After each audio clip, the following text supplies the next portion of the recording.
Cinnamon is something that I've had in my cabinet way before I knew that it was good for me, way before I had money for spices. It was the one essential, just love of my life. So cinnamon has been used for centuries as a warming spice, a circulation booster, something to improve digestion, something that we now realize is extremely beneficial for blood sugar balance. So a couple of teaspoons of cinnamon can reduce blood sugar by 20 to 30%.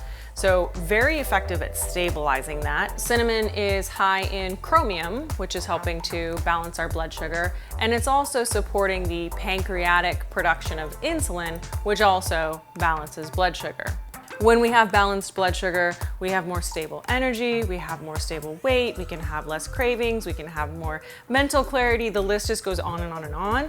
So stable blood sugar is the name of the game in actually a lot of diets and with a lot of supplements, and just a couple of teaspoons of cinnamon can be extremely effective. In terms of how to use cinnamon, so you can use the sticks, brewed as a tea.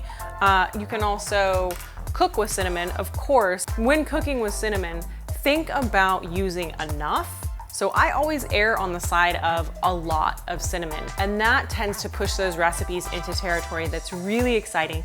It's spicy, it's warming, it's aromatic, it's a little pungent. Cinnamon has an astringency to it, which is a little bit of a puckering action. And this can all just create really fascinating sort of textures and flavors in beverages and foods.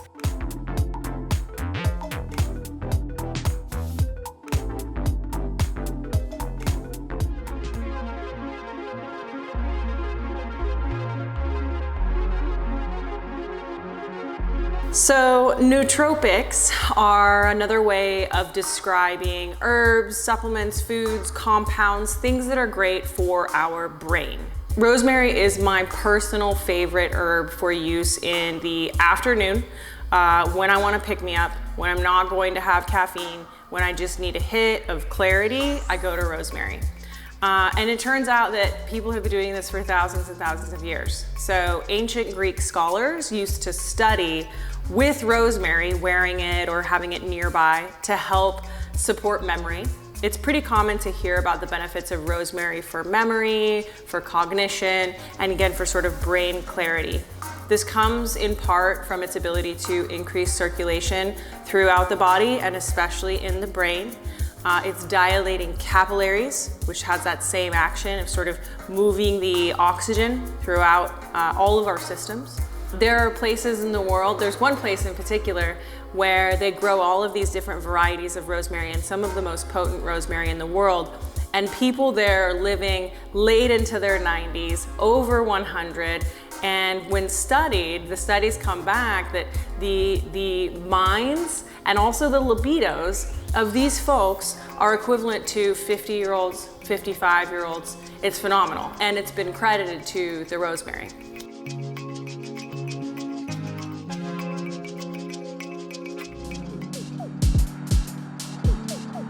So chia has been used for thousands of years as a food, primarily. The Aztecs used it as a sort of staple in the diet, and it's kind of notorious for energy.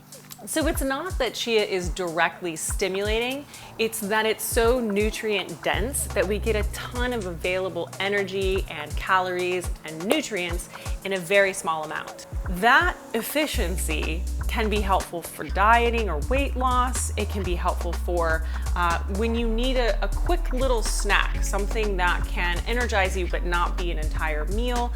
Sometimes it's used pre-workout or post-workout. It's really a great sort of energy supportive food.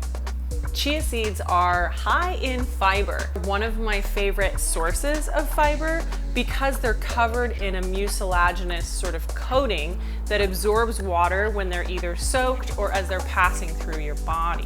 This coating can absorb 10 to 12 times its weight in water, which makes it really fun to cook with, but also makes it very effective at pulling anything out of our body that we want to get rid of. So the value of chia seeds for digestion, and especially intestinal and colon health, is fantastic. It's a very soothing, nourishing, sort of filling fiber that is gentle all the way through our body. It's very important to me. A lot of times we end up using abrasive fibers that can do more harm than good, and chia is just beautiful all the way through.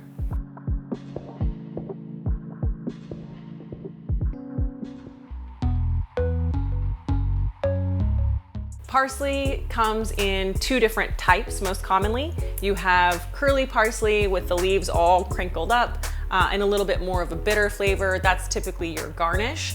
And then you see the flat leafed or Italian parsley, which is what we use primarily in cooking and for medicine. So parsley, like most plants, is high in antioxidants. It's high in vitamins, particularly A, C, K, some of the B vitamins. I mean, these are common facts about a lot of plants, which is why we love the plants. Parsley does have a very specific sort of action on kidney, liver, and lymph.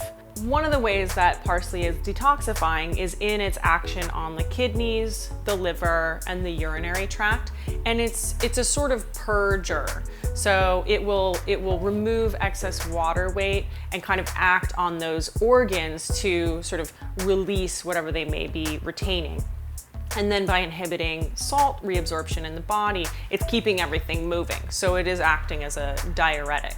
Over time, that can be overdone, so you just want to be careful with it. Parsley's volatile oils, which are really special, have been called chemoprotective because they are neutralizing carcinogens.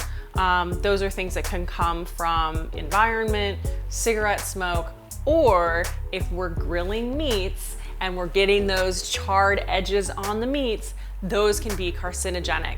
So this is why chimichurri can be such a phenomenal complement to your perfectly blackened grilled meats.